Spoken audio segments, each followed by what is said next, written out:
C'est vrai qu'on a été surpris ce matin d'écouter Anne-Laure Bonnell, qui est actuellement dans le Donbass. Elle raconte l'horreur que vivent les populations ukrainiennes du Donbass, bombardées depuis 2014 par leur propre gouvernement, qui est le gouvernement ukrainien. Donc en 2015, cette reporter de guerre avait réalisé le documentaire Donbass. On en serait à 14 000 morts, nous disait-elle. Je vous propose de la réécouter et après, vous allez me dire, parce que les gens découvrent évidemment l'Ukraine, découvrent le Donbass, ne comprennent pas évidemment toujours pourquoi Zelensky, qui apparaît aujourd'hui comme une icône, bombarderait sur son propre, dans son propre territoire. Et depuis longtemps. Et depuis 2014. Donc vous allez essayer de nous décrypter ça, mais écoutons d'abord Madame Bonnell.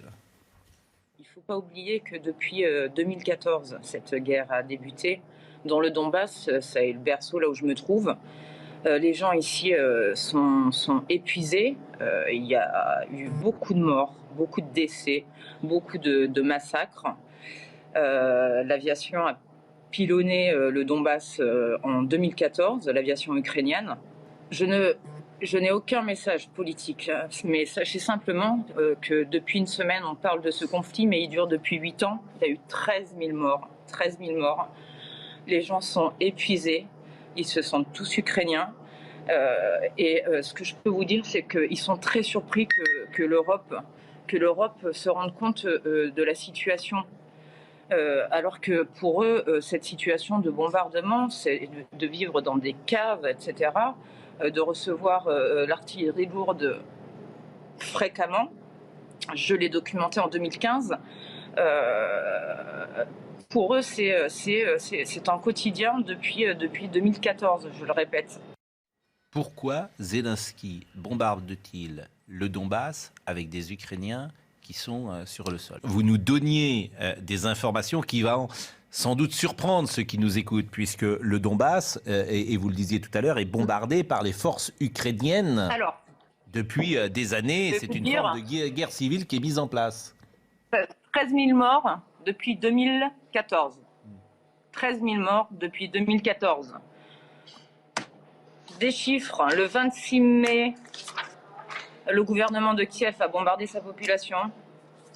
Monsieur Bernard-Henri Lévy, vous la voyez cette photo, c'est celle que j'ai prise avant-hier. Donc voilà ce qui se passe dans le Donbass.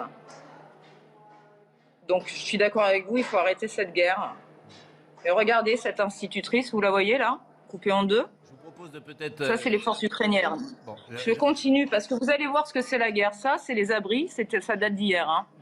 Je vous invite à aller sur mon mur. Oui, non, mais regardez bien, monsieur, s'il vous plaît. J'étais dans le Donbass, oui. Regardez cette famille là. Non, vous n'avez pas été là où je suis, parce que ça fait depuis 2014 qu'ils vivent ce qu'ils vivent là. Moi, je suis allé de Mariupol à Louhansk. Ne me coupez pas.